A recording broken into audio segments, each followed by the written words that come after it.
Champions League kilaboota Awurooppaa taphoota mo'atanii darbuu marsaa 16 Switzerland Niyoonitti ramaddiin beera. Kilaboonni England ja'an waliin ramadamne. Ramaddii cimaa dorgommichaan Manchester City, Real Madrid, Chelsea, Paris Saint-Germain waliin ramadaman. Kilabiin Pep Guardiola leenjuu Manchester City fi Real Madrid akka magneetii fi sibiilaa jaalalli waliif qaban olaanaa ta'eera. Goota shanan darban keessattiin yeroo 11 waliin taphataniiru. Kan bara kana tapha liigiitiin 2-1 immoo dabalatee Manchester City yeroo shayyoomoo 3 taphahe. Real Madrid ammoo yeroo 2 marsaa kilaboota 16 fi nuusa xumuraa keessaa Manchester City baaseera.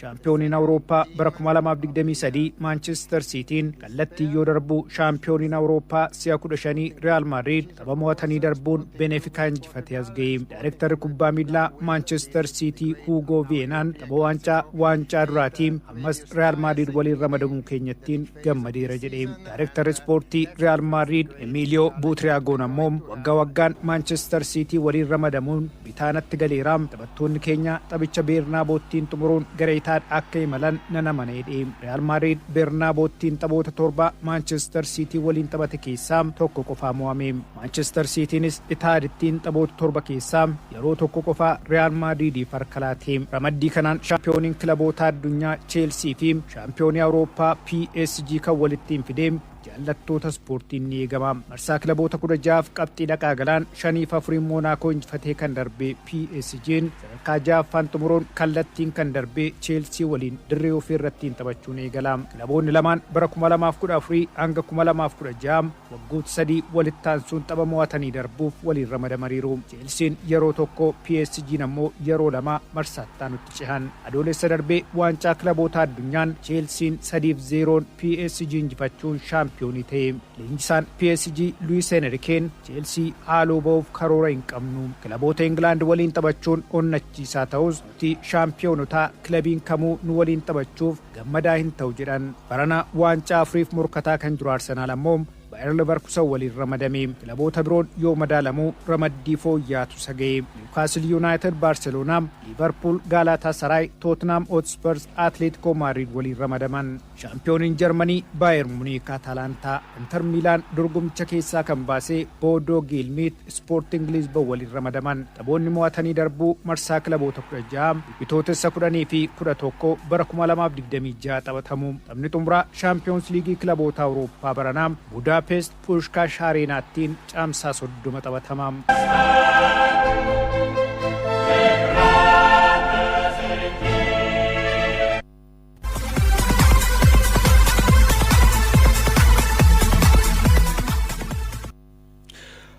Darbii London boru halkan sa'aatii 1:30 eegaluun Arsenaal Chelsea keessummeessa. Mikel Arteetaan taphattoota isaaniirraa ofitti amanamummaa fi fedhii injifannoo arguu akka barbaadan dubbatanii jiru. Abubakar Abdalla. Waancaa Premier League milkeeffachuuf morkachaa kan jiru Arsenaal boru Emirates kilaba qubannaansaa magaalaa tokko ta'e irraa morkiin jabaan isa eegatama. Eegaanas torbee darbii kaaba Londoniin Tottenham 4-1 injifachuun qabxii 5 Manchester City caaluudhaan liigicha dursaa jira. Taphichaan Victor Gyökeres fi Eberechi Eze gooliiwwan 2-2 galchuun ni yaadatama. Arsenaal dirree isaatti erga Manchester United mo'atameen booda taphoota 4 dirree ofiitti taphateen mo'achuunis imala gaariirra jira. Tapha kanneeniin goolii 8 yoo galchuu tapha 3 gooliin ittiin galle. Chelsea bara 2005, 2006, 2010 fi 2015 akkasumas 2017 waancaa Premier League yeroo fudhatetti kilaboota jajjaboo liigichaa ja'an Arsenal, Liverpool, Manchester City fi Manchester United akkasumas Tottenham mo'achuun isaa milkaa'ina kilabichaatiif kan gumaache ture. As dheenyatti garuu kilaboota jajjaboo waliin dhiyoo morkatu rakkachaatii jira. Ensaan Liam Rosenior rakkoo kilabichaa kilaboota jajjaboo waliin dhiyoo taphatan mo'achuu dadhabuu kana furuudhaaf qormaan isaanii jalqabaa Arsenal irraa boru isaan eeggatuun kan jalqabanidha. Chelsea take the lead. The Blues Chelsea Liam Rosenior ergeleenjuu eegalee hin injifatamne ta'us tapha darbee Burnley keessummeesseen 1-0 dursaa turus daqiiqaa dhumarratti goolii keessummeesseen qixxabee boru gara injifannootti deebi'uun hirmaannaa Champions League Awurooppaa argachuudhaaf morkii taasisaa jiru cimsa. Taphataan sarara fuulduraa Cole Palmer sararratti Arsenaaliif qormaatanii ta'aaf eegama. Tapha kanaaf gama Arsenaaliin Bukaayoo Saakaan miidhamarra jiraatus Mikel Arteetaan kaleessa ibsa kennaniin taphachuu fi dhiisuu isaa ifa hin goone. Leenjisichi taphattoota isaaniirraa ofitti amanummaa fi fedhii injifannoo arguu barbaada jedhani. Eberechi dhiyeesseen ga'umsa tapha darbee mul'iseen gammadu ibsuudhaan ga'umsa isaatiin qabxii taphaa jijjiiruu kan danda'udha jedhan. Morkii Chelsea waliin isaan eeggatuufis qophaa'uu dubbatani. Kai Havertz waancaa Karabaa'oo walakkaa xumuraa Arsenal Chelsea mo'ateen tapha jalqabaatiin kilaba isaa durii irratti goolii injifannoo Arsenaliif galche. Borus ga'umsi mul'isuun eegama. Gama Chelseatiin Fofaanaan adabbiin hin taphatu. Mark Kokeeraa fi Steva Wiilaan midhamaan gara Arsenaliin imalani. Kilaboonni lamaan barana tapha waancaa Karabaa'ootiin walakkaa xumuraa waliin taphataniin Arsenal Chelsea dorgomichaan ala taasisee ture. Premier Leaguein Stamford Bridgetti barana morkii waliin taasisaniin tokko qixaan xumurani. Taphichi galgala sa'a tokkoof walakkaatti taphatama. Boruma sa'aatii 11tti Manchester United Michael Carrick jalatti ga'umsa gaarii isaatti fufuuf Old Trafforditti Crystal Palace taphni simatus ni eegama. United erga Michael Carrick leenjii eegalee taphoota jaakees 5 injifachuun tokko qixa bahee hirmaannaa dorgommii Awurooppaa argachuudhaaf morkii taasisuu cimsachaa jira. Dirree isaattis taphoota 3 mo'ateera. Benjamin Sesko jijjiiramee seenuun goolii injifannoo galchuudhaan kilabichaaf gumaacha olaanaa taasisaa jira. Tapha darbe Everton mo'ataniinis barana goolii 7ffaa isaa yoo galchu erga Ruben Amorim gadhiisanii taphoota 6 goolii 5ffaa galche. Ga'umsa isaa kana itti fufamoo kan jedhus ni eegama. Mboomuun tapha Everton waliin taphataniin miidhamni salphaan isa mudatus tapharraa kan isa fageessu miti jedhan. Lisandro Martinez fi Mason Mount taphatti deebi'uudhaaf dhiyaatanis tapha kanaaf kan ga'anii miti. Patrice Dorgu fi Matthias de Ligt yoom akka deebi'an hin beekamne. Tapha biroo boruutiin Brighton Nottingham Forest yoo keessummeessu Fulham Tottenham waliin taphata. And it's a flat race between Michael Keane and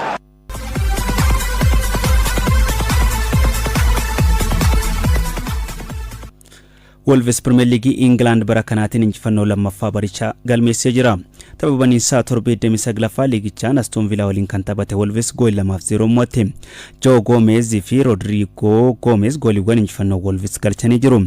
Sadarkaa dhumaa liigichaarra kan jiru Wolves bara dorgommii kanaan reefu tapha 2 injifate. Wolves qabxii 13 sadarkaa 20ffaa, Aston Villa qabxii 51 sadarkaa 3ffaarra jiru. Aston Villa mo'amuu isaa wal qabatee tarii Manchester United morkiin dilbata Crystal Palace waliin qabu injifannaan sadarkaa 3ffaa Aston Villa irraa kan fudhatu ni ta'a.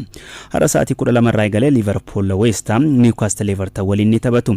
Har'uma sa'aatii 2:30 irraa eegalee Manchester City Leeds United waliin morkata.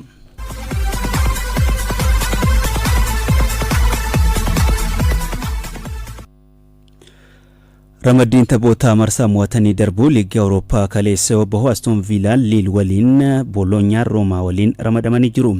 Ramaddii taphoota marsaa mo'atanii darbuu liigii Awurooppaa kaleessa baheen Aston Villaan Lille waliin ramadame. Gareen Unai Emery Aston Villaan tapha jalqabaa dirree isaan ala gara Firaansii malee taphata. Nottingham Forest Midtjylland waliin taphata. Kilaboonni lamaan barana yeroo lammaffaa walitti dhufu. Yeroo sana kilabiin Denmark Midtjylland goolii 3-2 injifatee ture. Kilaboonni Itilii Bologna fi Roomaan waliin ramadamanii jiru. Celta Vigoon Olympique Lyon, Genk Freiburg, Panathinaikos, Real Betis, Frankfurt Prague akkasumas Stuttgart Porto waliin ramadamanii jiru. Ramaddii Conference League Awurooppaa kaleessuma baheen Crystal Palace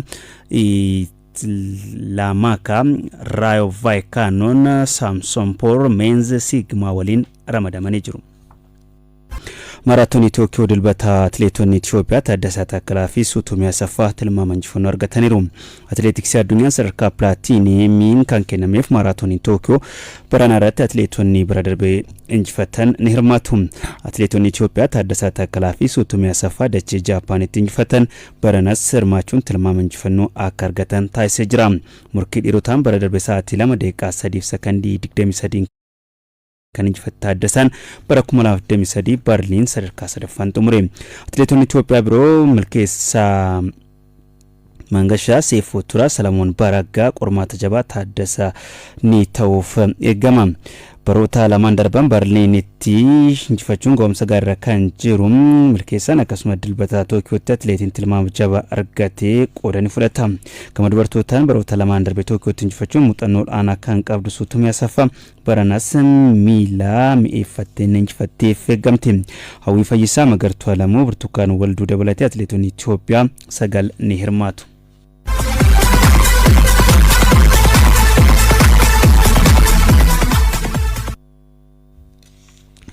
CBA Premier League Itiyoophiyaatiin kaleessa Yuunivarsiitii Walwaloo Adeegiraat Arbaa Minci milkaanii jiru. Torbee 21ffaa taphoota sa'aatii 12 irraa eegaluun taphatameen Yuunivarsiitii Walwaloo Adiigiraat Faasil mo'ate. Jaabir Muluu goolii Faasilii galcheen dursaa turus Efreem Hayilamaariyaam fi Gonkoon Haafis gooliiwwan injifannoo Yuunivarsiitii Walwaloo Adiigiraat galchanii jiru. Walwaloon qabxii 81 gaachuun sadarkaa gadii 19ffaan itti fufee jira. Faasil taphoota lama walitti aansee mo'amee qabxii 33 sadarkaa afuraffaatti argama. Tapha birootiin sadarkaa dhumaarra liigicharra kan jiru Arbaa Minch injifannoo warichaa lammaffaa galmeesse. Bahar Daar waliin kan taphate Arbaa Minch gooliiwwan Buxxaaqaa Shaammanaa fi Naqaachoo Yaasin galchaniin gool 2-0 ammoo mo'ate. Arbaa Minch qabxii 16 sadarkaa 20ffaa, Bahar Daar qabxii 27 sadarkaa 8ffaa qabataniiru.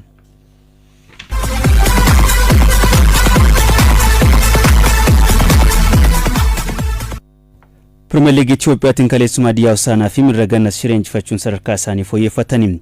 Istaadiyeemii Yuunivarsiitii Hawaasaatti Itiyoo Elektiriik waliin kan taphate Hadiyyaa Hosaanaan goolii 1-0 injifate.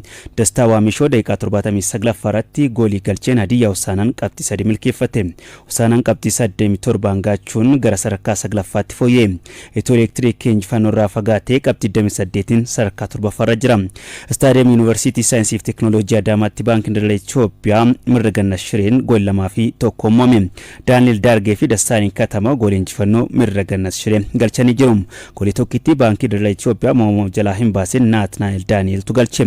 Taphoota afur booda gara injifannootti kan deebi'e gareen Daani'el Tsahaayee Leenjoo Mirreganas Shiree qabxii 26 sadarkaa 10ffaatti fooyyee. Baankiin Daldala Itoophiyaa qabxii 24 sadarkaa 13ffaatti gadi sigaateera.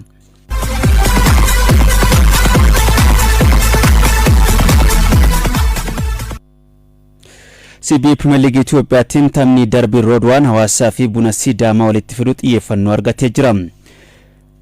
Tapha xumuraa torba 21ffaan kilaboonni Sidaamaa lameen Hawaasaa fi Bunni Sidaamaa har'a morkii jabaa ni taasisu.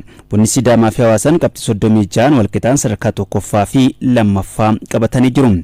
Bunni Sidaamaa erga Buna Itoophiyaa goolii 3-0 injifatee taphoota afran darbaniin injifannoorraa fagaatee jira. Faallaa kanaan Hawaasaan dhiyeenya of fooyyessuun gara morkii wanjaatti dhufeera.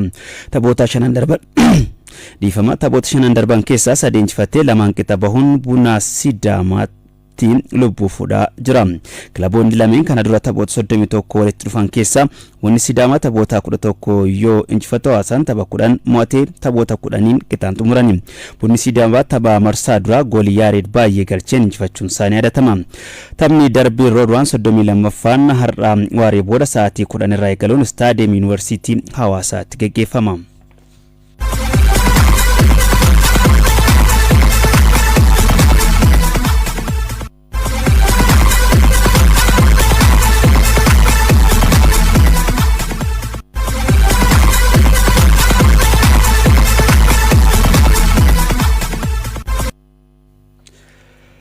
Tapha darbii Roodwaa marsaa 32ffaa har'a sa'aatii 10 irraa eegalee gaggeeffamu ilaalchisuudhaan yaada hirmaattotaa akka taanutti qindaa'ee jira. Dhaggeeffannee walitti deebina. Redwan Nasr የመጨረሻው ቅጣት ጎል ያሬድ ባዬ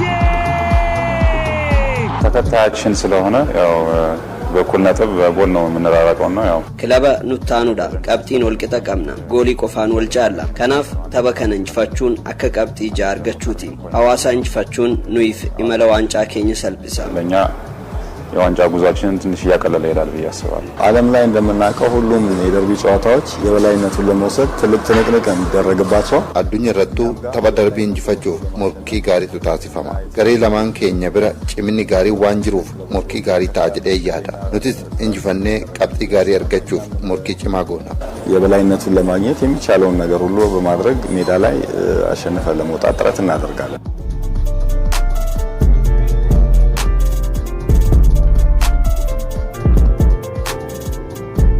darbiin Roodwaan kuni kanaan dura akkasiin wal arganiin beekanu jedhe yaada.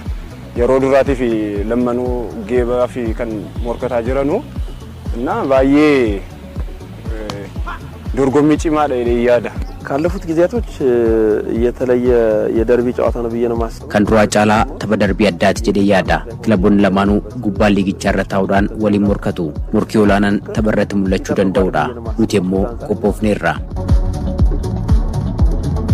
ደጋፊ ሲኖር ያው አንድ ተጨማሪ ተጫዋች እንዳለ ይቆጠራል። 12ኛ ተጫዋች ሆኖ ደጋፊ ያበረታታ ቲሙን ደገራ ጋፈ ቀባቱ አከ ተባታ ደበለታ ቶኮ ቀብዱት ይላለማ ደገርሲ ሳኒ ቀብጢ ጋሪ አከ ገልሜሰን ተባቶ ተኮ ከካሳ inni biraa kubbaa miilaa bakka deeggartoonni dirree keessa jiranitti taphachuun namatti tola. Isteediyeemii duwwaatti taphachuun namatti hin tolu. kanaaf garee lamaan keenyaafuu deeggaraan jiraachuun kaka'umsa dabala. ለኛ ትልቅ ግብአትና እገዛ ያደርጋል። ለሁለታችንም ቲሞች ጥቅም አለው ብዬ አስባለሁ። አንድ ከተማ ላይ የሚጫወት ቲም ነው ሁለቱም ቲምና gareen lamaanuu bu'uurri isaanii magaalaa tokkodha. dirree keenya irratti taphanna. marsaa jalqabaan istaadiyeemii yuunivarsiitii Hawaasaatti deeggartoota fuulduratti taphanneerra. amma immoo qabxii wal fakkaataa irra waan jirruuf tapha darbii ta'a. ይበልጥ ደርቢው ጠንካራ ይሆናል ብዬ አስባለሁ በአሁኑ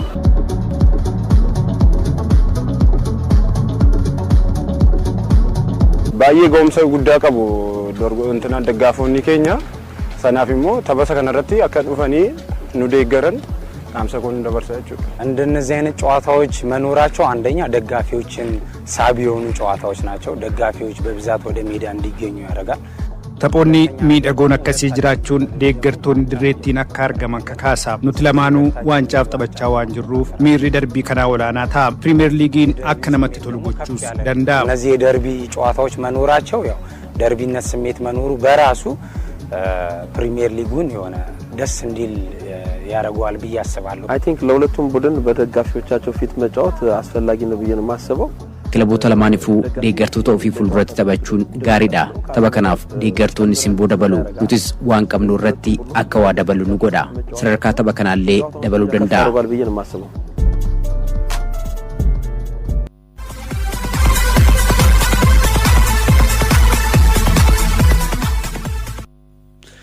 yaada deeggartoota kilaboota lameeniiti kan dhageenya walitti deebine oduu ittaanuun isaan garee biyyaalessa Itoophiyaa Yohaannis Saalee gargaartota isaanii beeksisaniiru. Yohaannis Saalee ergaa hojii leenjisummaa garee biyyaalessaa fudhatanii joon lakkaa'amee jira. Leensota ulaagaa leenjii guutan barbaadaa kan ture federeeshiniin kubbaa miilaa Itoophiyaa amma gargaartota Yohaannis Saalee foomsee jira. Haaluma kanaan Ballataa Gabrakidaan leenjisaa gargaara Muhammad Jamaal ammoo leenjisaa goolii eegdotaa ta'uudhaan waliigaltee mallatteessaniiru. Machaal keessatti sadarkaa garaagaraan kan hojjetan leenjisaa Ballataan dhiyeenya garee umrii damaa gadii Machaal leenjisaa turani. Leenjisaa Muhammadis Jimmaa Abbaa Jifaarii fi Dirree Dawaa keessatti hojii leenjisummaa karra eegdotaatiin hojjetaa turanii jiru.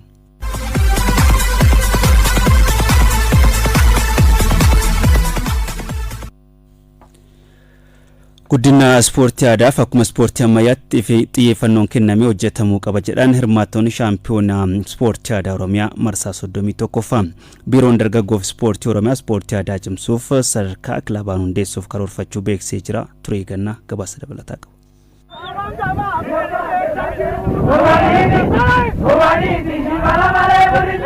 Ispoortii ammayyaa yeroo ammaa addunyaa dhuunfatee bu'uura. Durdur hawaasni bal'aan ittiin bashannanuu bira darbee jabina qaamaa, guddina xiinsammuu fi dhimmoota biroof oolfachuuf ispoortii aadaa kalaqatee dhalootatti dabarsaas ga'e. Shaampiyoonaan ispoortii aadaa sadarkaa naannoo Oromiyaattis waggaa waggaan dorgommiin qophaa'uun dhawaata fooyyaa marsaa 31ffaarra gaheera. kun ammoo dorgommii sadarkaa biyyaalessaatti qophaa'uuf akka galteettis kan fayyadudha. Hirmaattonni shaampiyoonaa ispoortii aadaa Oromiyaa bara kanaa magaalaa Tulluu Boottootti dorgomee guddina ispoortii aadaatiif xiyyeeffannoon kennamuu qabaa jedhan. keessatti taphni aadaa immoo tapha iddootti of baran qomoo ofii baran deebi'ee oromummaan iddootti nama dhaga'amu iddootti itti nama keessi kee itti dhaga'amu jedhee yaada. xiyyeeffannoon ispoortii ammayyaa duwwaa osoo hin taane gara kanattis dhufee ogeessitoonnis yeroo yeroodhaan appigireed asirratti amma xiinxalaa gaggeessaa natti fakkaata wantooti akka hanqinaatti ka'an isa taanutti akka hin fufneef immoo irratti hojjechuun dirqama ta'a waan ta'eef. Bakka kubbaa miilaa ispoortiin kun akka ispoortii ammayyaa iddoo qabaatee kabaja qabaatee sila ispoortiin aadaa jechuun utubaa ispoortii ammayyaati. utubaa ispoortii ammayyaa ta'ee duubatti hafee garuu odoo ol nuu ka'ee akka malee fedhii qabnanu.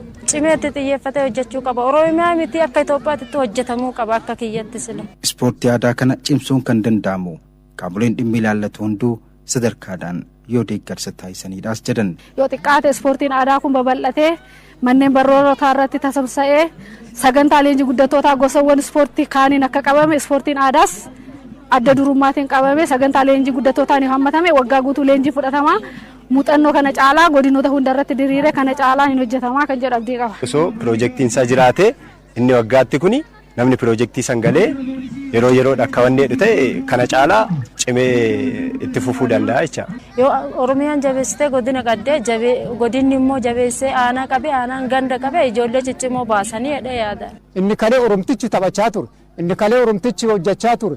Ammas immoo dagaagee mul'atee argamuu qaba jechaadha. Caalman argamuu qaba. Dhaloonni amma nurraa baratanii itti adeemanii kana caala hojjechuu qabu jechuun barbaada. Sadarkaa naannoo Oromiyaatti xiyyeeffannoon ispoortii aadaaf kennamee hojjetamaa jiru gaariidha. Leenjiin cimsuuf karoora keessaa qabna kan jedhan pirezidaantii Federeeshinii Ispoortii Aadaa Oromiyaa fi bulchaa godina Shawaa Lixaa obbo Didhaa Guddataati. Bara ittaanufis amma kaasnee leenjii irratti xiyyeeffatamee hojjechuu akka qabu dhaloota lafaa dhufu irratti xiyyeeffannee haga manneen barnoota xiyyeeffannoo guddaadhaan hojjetamuu akka qabu akka kallattiitti qabatamee hojjetamaa jira waan ta'eef deemsi keenya milkeedha jechuun hin danda'ama. Gara fuulduraa kana caala cimaa eenyummaa saba keenyaa karaa ijaaruu danda'u ispoortiin aadaa cimee akka itti fufu hojii gurguddaa hojjetaa jirra.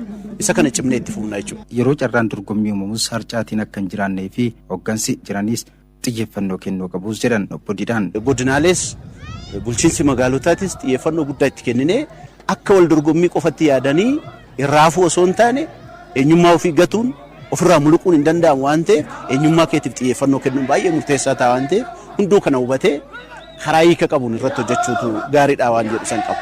Hooggantuun biiroo dargaggoof ispoortii Oromiyaa Aadde Roozaa Biyyaa akka biirootti ispoortiin aadaa akka babal'atuuf hojjetamaa tureera. Kana boodas sadarkaa kilabaatiin hundeessuuf karoorri qabamuu himanii. Ispoortiin aadaa waggaatti yeroo tokko dorgomuun bu'uura uummataa qabachiisuu waan hin danda'amneef garee adda addaa fi kilabii adda addaa gurmeessuun dorgommiin isaa waggaa guutuu akka dorgomamu taasisuun nurraa eegama.